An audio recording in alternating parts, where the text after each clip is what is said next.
Welcome back to PlayStation Access and to our top 10 videos designed to give you an easy way into the very best of PlayStation 4's huge lineup of games.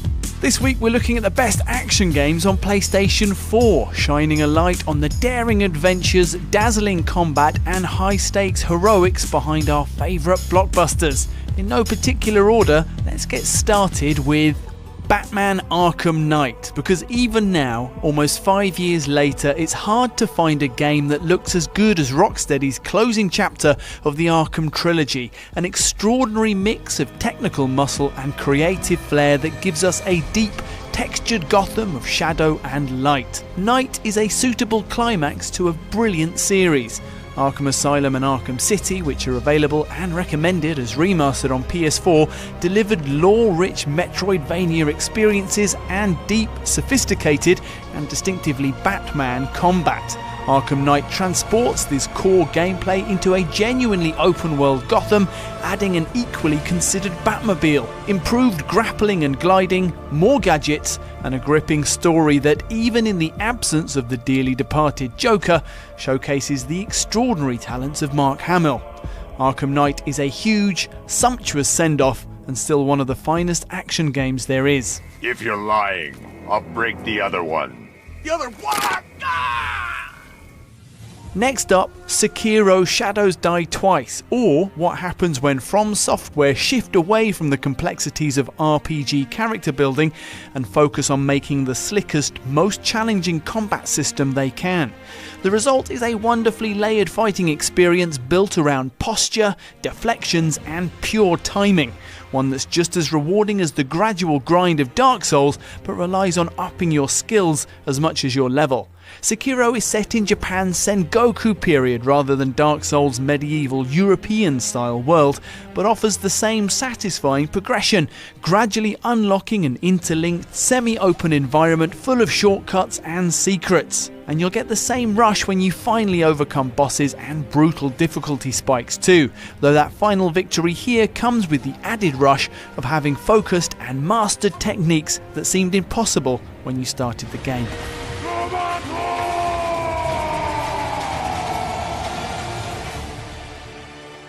Dishonored 2 is unlike any of the other entries on this list. It's an action title for sure, but also an immersive sim, the name for a particular style of game emphasising deep systems and player choice.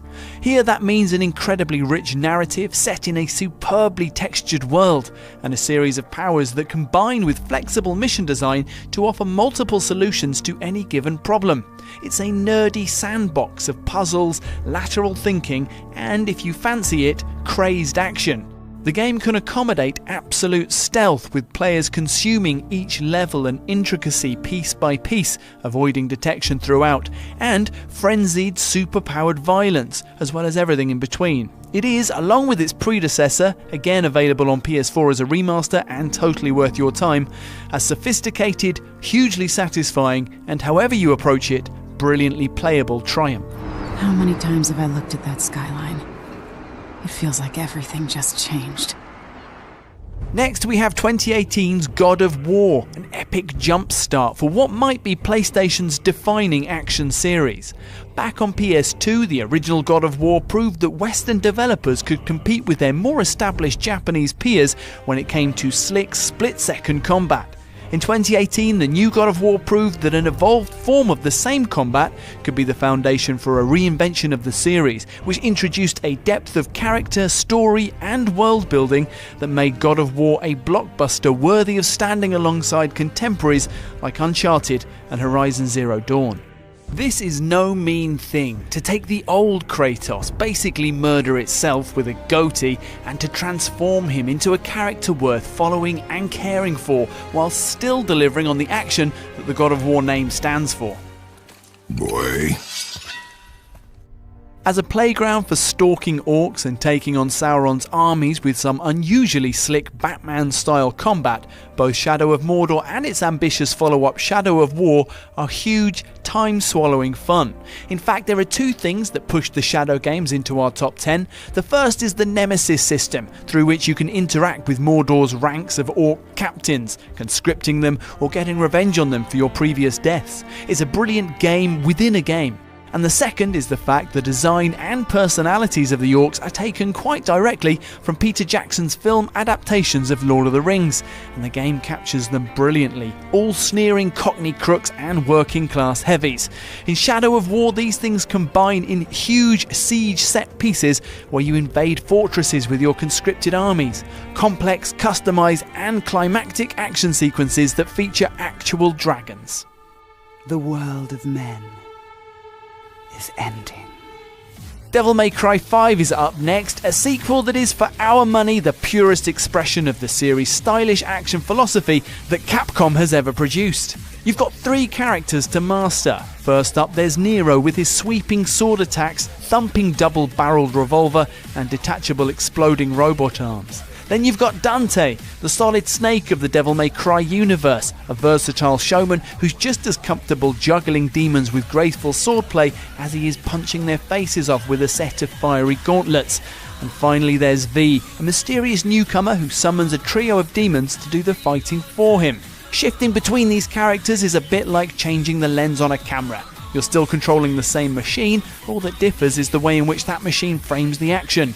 V is the wide angle, offering you a panoramic view of the action, almost as if you're directing a ballet from high in the gallery, which makes Dante and Nero the leading actors, the stars of a combat system where style is substance, and one that encourages you to play again and again until you've achieved that elusive S rank, awarded for fighting as beautifully as possible. Throw in a satisfying story sure to please long-time fans, and you've got arguably the best Devil May Cry yet. Devil May Cry. Dante, do you have any idea how many times I've tried to call? Like a zillion. Oh my god, tonight's my birthday party. Yeah, I'm turning 18. Not a little kid. And completing our lineup of top-tier hack and slashers is Neo 2, although between us feel totally free to include the first Neo as well. Neo 2 stands alongside Sekiro, God of War and DMC5 as a must-play for deep combat enthusiasts. Like Sekiro, Neo describes itself as a massacre title, a tough, leveling, boss-battling RPG, and like Sekiro it has a complex and hard-to-master fighting system. But where Sekiro is all about timing and deflections, Neo is about stamina management, strategy and deep character customization. Different weapons unlock different movesets, stats and abilities are affected not just by leveling but by armor and gear, and success depends on getting to grips with the key pulse and stance systems. Don't worry, once you've found your weapon of choice and worked out a build that suits you, it all becomes second nature, leaving you to enjoy the fusion of Ninja Gaiden grade combat with hardcore action RPG progression.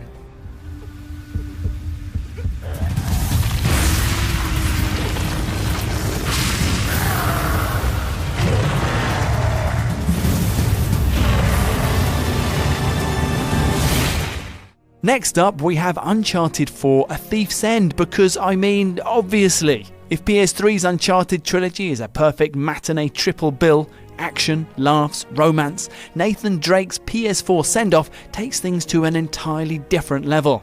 The ambitious set pieces are still here, the mud-sliding, rope-swinging impossible delivered miraculously into our hands.